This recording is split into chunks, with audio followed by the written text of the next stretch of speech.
When I was 8 years old, our house burned down on a Tuesday morning in March. The smell of smoke still makes my stomach clench, not just because of the memories, but because of what I didn't know then. My mother told me it was faulty wiring. Old house, she said. These things happen. We packed what little survived and drove away that same afternoon. New town, new names, new everything. But last month, 20 years later, I found a photograph hidden in a box of Christmas decorations. A photograph my mother swore never existed. And now I'm left wondering, was that fire really an accident? I always thought my mother was just careful. Maybe paranoid, but in the way that single mothers often are. She had routines that seemed normal until you really thought about them. Every 6 months, she'd change our phone number. Too many telemarketers, she'd explain. We moved every 2 years. Always with good reasons, a job opportunity, better schools, lower rent. She was a freelance accountant, so work was portable. I was homeschooled until high school. We're nomads, she'd joke. Some people collect things, we collect experiences. But there were rules. We never talked about before the fire. When I'd ask about my father, she'd get that distant look. He left us when you were little, she'd say. Some men just can't handle responsibility. The past is heavy, she'd tell me. Why carry weight you don't need? And I believed her. Children believe their mothers, especially when their mothers have saved them from fires. The discovery happened on a Saturday in March. I was 28, living in Atlanta, working as a web designer. My mother, who I knew as Linda Johnson, had finally settled in a small house in Savannah. She called that morning, her voice strained. Could you come help me? I'm cleaning out the garage and these boxes are heavier than expected. I'd never known my mother to ask for help. She was 55, fiercely independent. But something in her voice made me say yes. When I arrived, she greeted me with coffee and banana bread. The garage was organized typical of my mother. Boxes labeled in her precise handwriting, winter clothes, kitchen supplies, books, and then Xmas decorations 1999. This one's heavy, she said quickly, reaching for it before I could, but her urgency made me curious. While she was distracted, I quietly opened the box. Most of it was what you'd expect: tangled lights, ornaments, a small artificial tree. But at the bottom, wrapped in an old towel, was a manila envelope.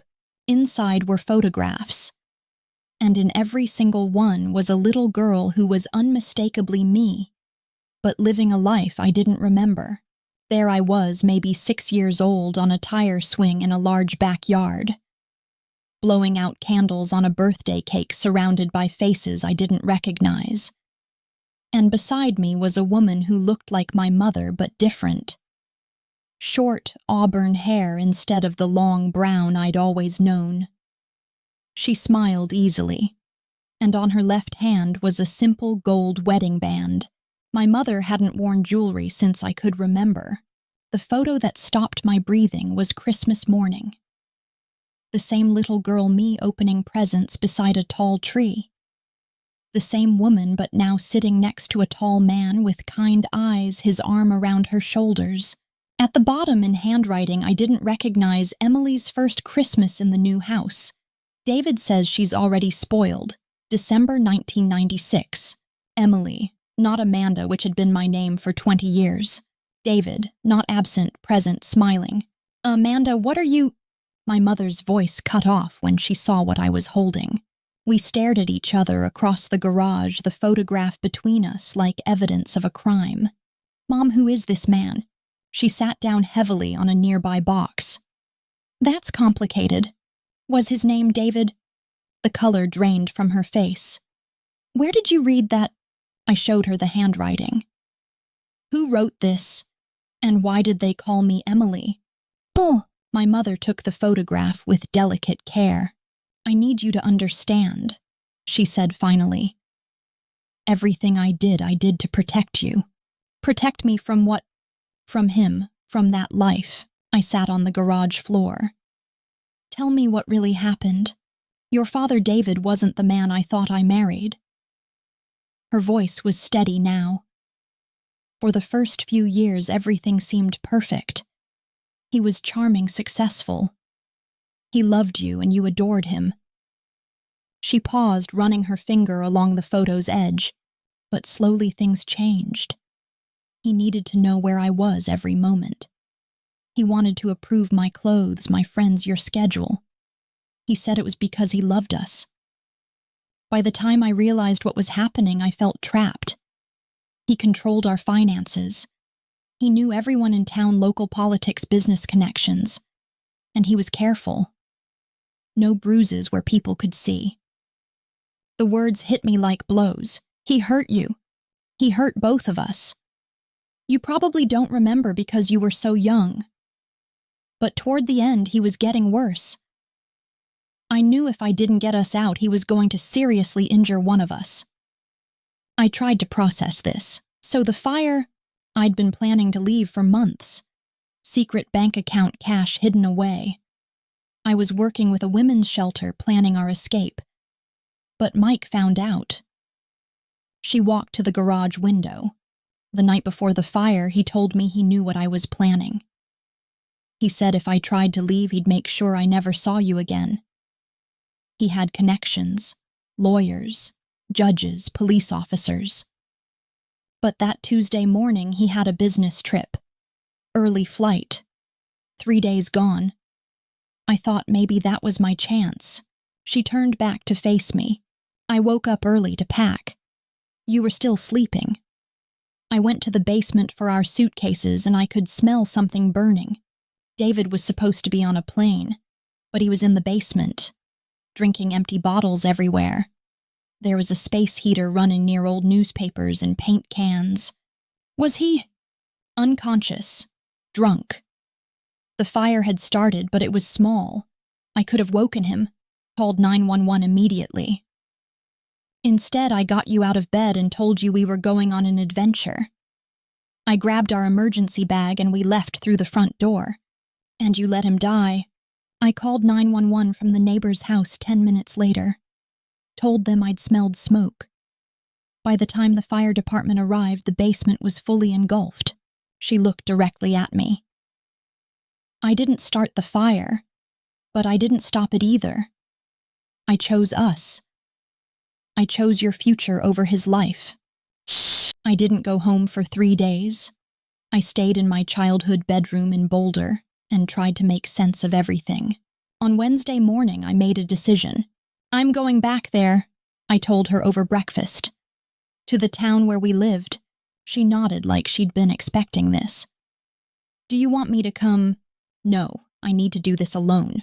The drive took 4 hours through rolling hills and small southern towns that looked familiar in a way that made my chest tight. The town was smaller than my memories suggested. Main Street was struggling with empty storefronts and a general air of decline. But the library was still there, a beautiful antebellum building with white columns. The librarian was a woman my mother's age with kind eyes. I'm researching a house fire, I told her. From March 1999, the Thompson house. Her expression shifted. Oh, honey, that was such a tragedy. Are you a reporter? I'm Emily. I said the name, feeling strange. Emily Thompson. I was 8 when it happened. Oh my goodness, Katie, you look just like your mother did at that age. She brought me boxes of newspaper clippings, archived photos, police reports made public record. The official story aligned with what my mother had told me. David Thompson, 36, found dead in house fire. Electrical malfunction suspected. Wife and daughter escaped unharmed. What the newspapers didn't capture was what the librarian shared in whispered conversations. Your father was charming in public, but there were rumors. Your mother stopped coming to events. You missed school. And when people asked, she always had explanations. But those of us who'd lived through difficult marriages, we recognized the signs. She showed me photos from the local paper, my parents at charity events, community gatherings. In early photos, my mother looked radiant. By the later ones, she looked hollow despite her smile. After the fire, some people said she was lucky. Others thought it was suspicious that she'd packed and disappeared so quickly. What did you think? She looked at me for a long moment. I thought she was a mother who did what she had to do. I drove back to Savannah that same day. My mother was in her garden watering plants in the fading light. How was your trip? She asked without looking up. Enlightening. I talked to the librarian, Mrs. Williams. She remembered us. Patricia always was observant. She said people thought you were lucky. My mother looked up. And what do you think? I sat on her back steps. I think you made an impossible choice in an impossible situation. I think you saved both our lives, and I think you've been carrying that weight alone for 20 years. She sat beside me. I need you to know there hasn't been a single day since that fire when I haven't wondered if I made the right choice. Taking a life even passively changes you. Is that why we moved so much? Partly. I was afraid someone would piece together who we really were. But mostly I was afraid that if we stayed anywhere too long, I'd start to feel like I deserved stability. Like I deserved to be happy. And now, she looked around at her garden, her house, the life she'd finally built. Now I'm learning that maybe survival and happiness don't have to be mutually exclusive. We sat as darkness fell, two women who'd spent 20 years running from a fire that had saved them. Mom, what was my father like before? She was quiet for a long time. He was brilliant, funny. He could make you feel like the most important person in the world. You loved him completely. That's part of what made it so hard. You were losing the only father you'd ever known. Do you miss him? I miss who I thought he was. But I don't regret the choice I made. Even with all the guilt, all the running, I don't regret keeping us alive. That night, we looked through the rest of the photographs together. Pictures of my childhood. I didn't remember birthday parties, vacations, moments of what looked like genuine happiness. Can I keep some of these? I asked. Of course, they're your history too. I want to try therapy. Will you consider it? She nodded. Maybe it's time to stop carrying this alone. It's been 8 months since I found those photographs. 8 months since I learned my name used to be Emily, that my father didn't abandon us, but died in a fire my mother could have prevented. We've both started therapy. We're learning to talk about the past without it burning us. I still don't know if what my mother did was right or wrong. Maybe that's not the point. Maybe the point is that sometimes love looks like making impossible choices and living with the consequences. She burned our past to keep me safe. But some truths don't turn to ash. They survive waiting in boxes, waiting for the moment when we're finally strong enough to face them. And sometimes when we're brave enough to look directly at the flames, we find they've already done their work. The past is gone. What remains is the chance to build something new from what survived. Thank you for listening to this episode. Some stories don't end with clear answers, only the quiet aftermath of choices we hope we never have to make.